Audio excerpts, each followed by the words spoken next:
اور آپ کی حالت یہ تھی کہ آپ کا دل کانپ رہا تھا۔ فدخل علی خدیجۃ بنت خویلد رضی اللہ عنہا، آپ اپنی رفیقہ حیات خدیجہ بنت خویلد رضی اللہ عنہا کے پاس تشریف لائے۔ فقال، اور آپ نے فرمایا، زملونی زملونی، مجھے لحاف اڑا دو، مجھے لحاف اڑا دو۔ فزملوہ، گھر والوں نے لحاف اڑا دیا۔ حتی ذہب عنہ الروع، یہاں تک کہ جو خوف کی حالت تھی وہ آپ کی دور ہو گئی، ختم ہو گئی۔ فقال، پھر آپ نے ارشاد فرمایا، کس سے؟ لخدیجہ۔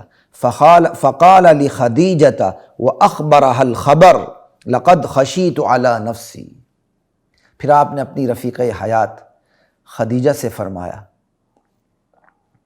اور آپ نے ان کو وہ سارا واقعہ بیان کر دیا جو غار حرا میں پیش آیا، اور سارا واقعہ بیان کرنے کے بعد فرمایا، لقد خشیت علی نفسی، مجھے تو اپنی جان کا خوف لاحق ہو چکا تھا، مجھے اپنی جان کا خدشہ لاحق ہو چکا تھا۔ فقالت، ام المؤمنین خدیجہ نے جواب دیا تسلی دیتے ہوئے، کلا، میرے سرتاج، ہرگز نہیں، کلا، ہرگز نہیں، واللہ ما یخزیک اللہ ابدا، اللہ کی قسم، اللہ آپ کو بے یار و مددگار چھوڑ کے رسوا نہیں کرے گا۔ کیوں؟ اللہ جس کی نصرت چھوڑ دے وہ رسوا ہو جاتا ہے۔ اللہ آپ کو بے یار و مددگار چھوڑ کے رسوا نہیں کرے گا۔ انک لتصل الرحم، کیوں؟ آپ کے اندر یہ صفات ہے، انک لتصل الرحم، آپ صلہ رحمی کرتے ہیں، رشتوں کا خیال رکھتے ہیں۔ وتحمل الکل، محتاجوں کا بوجھ اٹھاتے ہیں۔ وتکسب المعدوم، فقیروں کو کما کر دیتے ہیں۔ وتقری الضیف، مہمان نوازی کرتے ہیں۔ وتعین علی نوائب الحق، حق کی وجہ سے پیش آنے والے مصائب پر آپ مدد کرتے ہیں۔ فانطلقت به خدیجہ، حضرت خدیجہ نے تو پہلے اپنے سرتاج کو پہلے تو خود تسلی دی۔ فانطلقت به خدیجہ، پھر آپ کی رفیقہ حیات خدیجہ آپ کو لے کر چلی، کہاں؟ حتی اتت به ورقۃ بن نوفل ابن اسد ابن عبد العزى ابن عم خدیجہ، آپ کو اپنے چچا زاد بھائی ورقہ بن نوفل بن اسد بن عبد العزى کے پاس لے کے آ گئیں۔ وکان امرأ تنصر فی الجاہلیہ، اور ورقہ بن نوفل ایسے آدمی تھے جو دور جاہلیت میں نصرانی ہو گئے تھے، انہوں نے عیسائیت اختیار کر لی تھی۔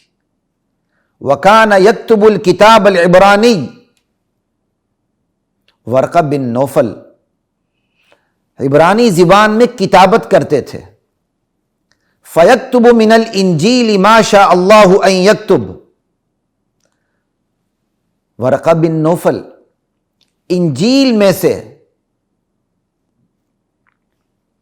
عبرانی زبان میں لکھتے تھے، چونکہ عبرانی زبان میں کتابت کرتے تھے، انجیل تھی سریانی زبان میں، تو انجیل سے آپ اس کا ترجمہ عبرانی زبان میں کرتے تھے، انجیل سے لکھتے تھے۔ ٹھیک ہے، عبرانی زبان میں انجیل لکھتے تھے۔ ما شاء اللہ ان یکتب، جتنا اللہ چاہتا کہ لکھنا ہے اتنا لکھتے تھے، یعنی حسب توفیق خداوندی، جتنا اللہ چاہتا کہ اتنا لکھنا ہے اتنا ہی وہ لکھتے تھے۔ وکان شیخا کبیرا، ورقہ بن نوفل عمر رسیدہ انسان تھے، قد عمیہ، نابینا ہو چکے تھے۔ فقالت خدیجہ، خدیجہ نے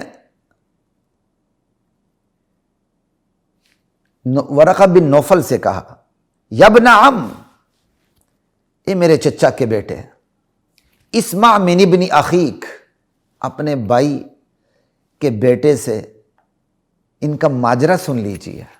نبی علیہ السلام کی مراد ہے، اپنے بھائی کے بیٹے سے ان کا ذرا ماجرا سن لیجیے۔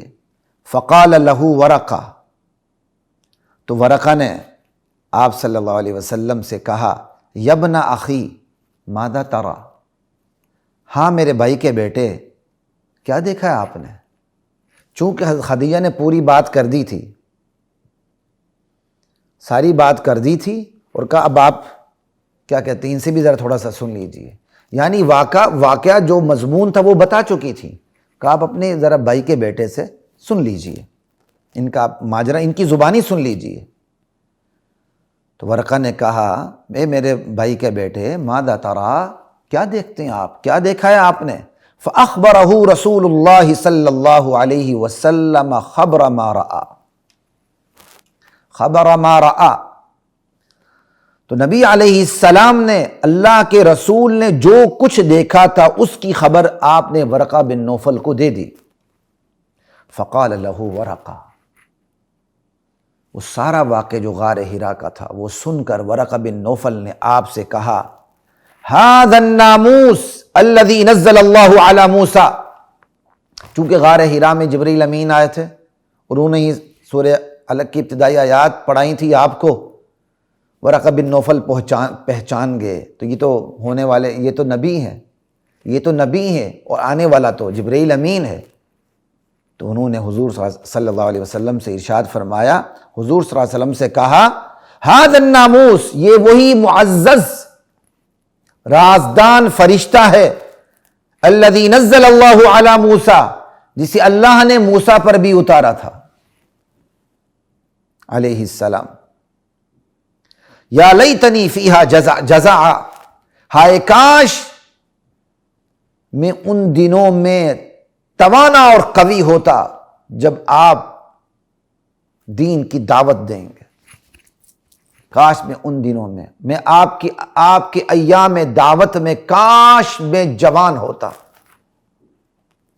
لیتنی اکون حیا اذ یخرجک قومک، کاش میں اس وقت زندہ رہوں جب آپ کی قوم آپ کو نکال باہر کرے گی، وطن سے نکال دے گی۔ فقال رسول اللہ صلی اللہ علیہ وسلم او مخرجیہم، رسول اللہ صلی اللہ علیہ وسلم نے تعجب سے فرمایا، کیا وہ مجھے نکال دیں گے، میری قوم مجھے نکال دے گی؟ قال نعم، ورقہ بن نوفل نے کہا جی ہاں نکال دے گی۔ کیوں؟ لم یأتی رجل قط بمثل ما جئت به الا عودی، جو شخص بھی وہ پیغام لے کر آیا ہے جو آپ لے کر آیا ہے اس کے ساتھ دشمنی ضرور کی گئی ہے۔ اس کا لفظی ترجمہ کیا بنتا ہے؟ نہیں لایا کوئی شخص مثل اس چیز کے جو آپ لے کر آئے ہیں مگر اس کے ساتھ عداوت کی گئی، یہ لفظی ترجمہ ہے۔ جو شخص وہ پیغام لے کر آیا ہے جو آپ لے کر آئے ہیں، جو شخص بھی وہ پیغام لے کر آیا ہے جو آپ لے کر آئے ہیں اس کے ساتھ عداوت ضرور کی گئی ہے۔ وَإِن يُدْرِكْنِي يَوْمُكَ أَنصُرْكَ نَصْرًا مُؤَزَّرًا، اگر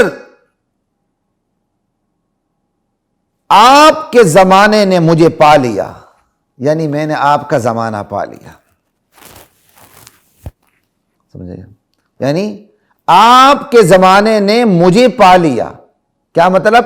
آپ کا زمانہ مجھے مل گیا، اگر میں آپ کے زمانے نبوت میں رہا، انصر کا نصرا مؤزرا، میں آپ کی بھرپور مدد کروں گا۔ ثم لم ينشب ورقہ ان توفیا، پھر ورقہ زیادہ دیر نہیں رہے، وفات پا گئے۔ وفتر الوحی، وحی کی آمد بھی کچھ عرصے کے لیے رک گئی۔ خواتین و حضرات، صحیح بخاری کی یہ حدیث نمبر 3 کا تشریحی ترجمہ تھا۔ اب ہم اس حدیث کے فوائد کی طرف آتے ہیں۔